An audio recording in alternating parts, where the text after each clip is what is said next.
if you take your credit card and you go shopping and you run up a large credit card debt, you're running a trade deficit with all those shops.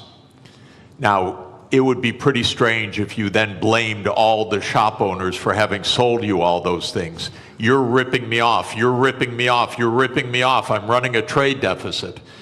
That is the level of understanding of the President of the United States. The trade deficit does not represent at all trade policies. It represents spending relative to production or earnings. We call that an identity. I teach it in the second day of my course in international monetary economics. Trump never made it to the second day. So he says, you're running a trade deficit. Look, they're all cheating me. But all that's happening is the United States is outspending its national income. And you can look at the national income chart. You can add up consumption and investment and government spending, and you could subtract off gross national product, and lo and behold, what will that equal? Not approximately, exactly.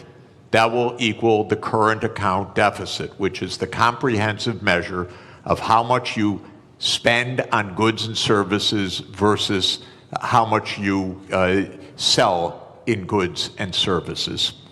So the United States runs a current account deficit because it spends more than it produces. Why does it do that? We have a big credit card in the United States. It's called the national government.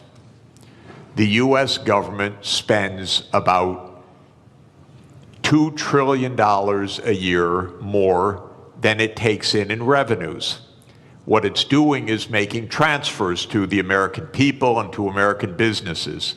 It doesn't tax Americans for those transfers because, here's another little fact, because the congressmen that vote on the budget got into office by being paid for their campaigns by rich people who don't like taxes. So the political system says spend, but don't tax us. So we run a chronic deficit in the United States.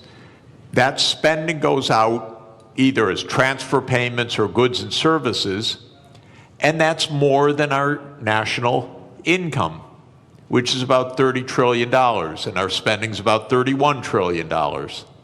And that's our trade deficit. And for that, Donald Trump blames the world. Okay, I fail him for this if he were my student. He's my president.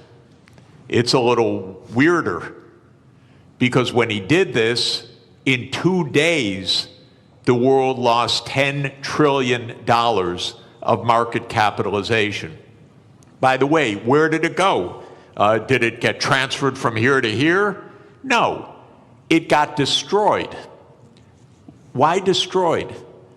Because trade, something also the President of the United States doesn't understand, is mutually beneficial. So if you stop trade, everybody loses. It's not that one side wins, the other side loses. He cannot understand that concept as a guy that traded real estate in New York.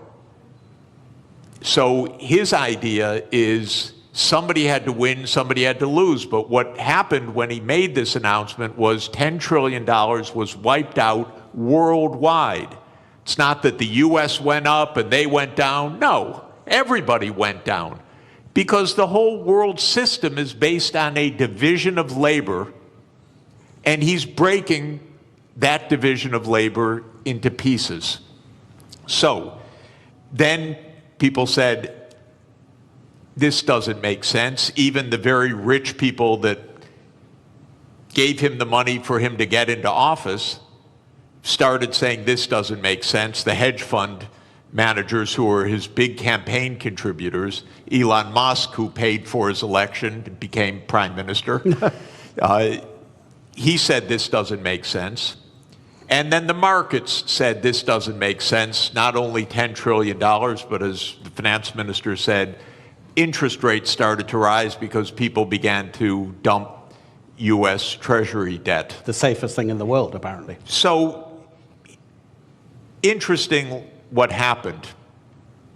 It's not quite true that he reversed things. First, he left on this 10% tariff, except for one country, for China, 145% where he on some raised products. the tariff.